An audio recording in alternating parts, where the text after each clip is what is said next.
Hi, everyone. I am doing a devotional that was written by my husband, Rich, and he wanted me to read it because he doesn't like to be in front of the camera. What the devotion is we're going to read from John 13, and we're going to do the ESV version.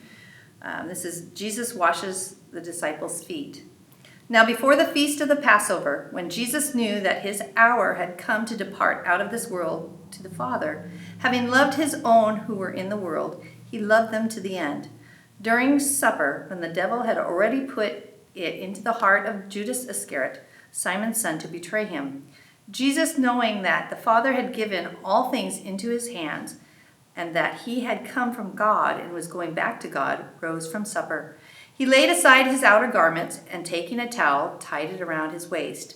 Then he poured water into a basin and began to wash the disciples' feet, and to wipe them with the towel that was wrapped around him. He came to Simon Peter, who said to him, "Lord, do you wash my feet?" Jesus answered him, "What I am doing you do not understand now, but afterward you will understand." Peter said to him, "You shall never wash my feet." Jesus answered him, "If I do not wash you, you have no share with me." Simon Peter said to him, "Lord, not my feet only, but also my hands and my head." Jesus said to him, "The one who has bathed does not need to wash except for his feet, but is completely clean. And you are clean, but not every one of you." For he knew who was to betray him. That was why he said, "Not all of you were clean." When he had washed their feet and put on his outer garments and resumed his place, he said to them, "Do you understand what I have done to you? You call me teacher and Lord, and you are right, for so I am. If I then, your Lord and teacher, have washed your feet, you also ought to wash one another's feet.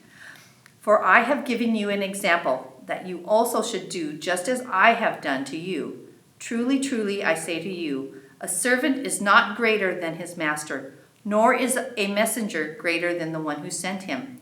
If you know these things, blessed are you if you do them."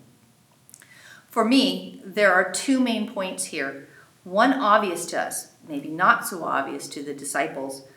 Jesus set the standard for service. As a Christian, we are expected to serve one another. Literally, the washing of feet was a dirty, messy job. One would not expect their friends to do this for them, let alone the creator of the universe. Yet Jesus insisted on setting the example and the expectation of what lengths a believer should be willing to go in the service of God. Figuratively, the washing of feet represents the cleaning of oneself in order to approach the Father blameless and ready for service. The fact that Jesus did it was symbolic of how his blood will wash away our sin. This is an extremely important message from this scripture. However, in reading this again, I find more insights. For example, Jesus wants to make it clear, as a Christian, we need to be approachable. We need not think more of ourselves than we should.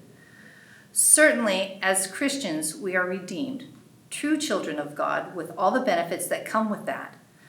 I believe Jesus knew we would have a tendency to avoid situations because they may seem beneath us.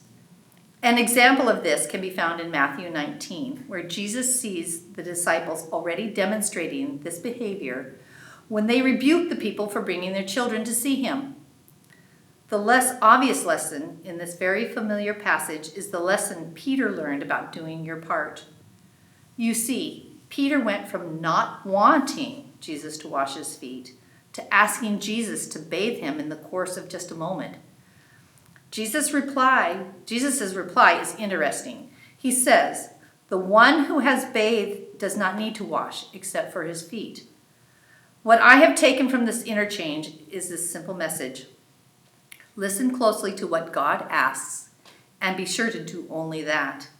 You need not do more than he asks. After all, God has a plan, and you only know the part he asks you to play, nothing more. We all know that resisting God's will is not a good move. It usually results in feelings of fear, worry, and unrest. So let him wash your feet. However, once you decided to obey God's will, do not make your role bigger than he asks. That is where I believe many well-intentioned Christians get in trouble. Trying to do too much, believing that the reason things are not going the way you thought they should is because you didn't do enough. Maybe, just maybe, your assumptions about what should happen next is what God has in mind. Short but meaningful. Thank you.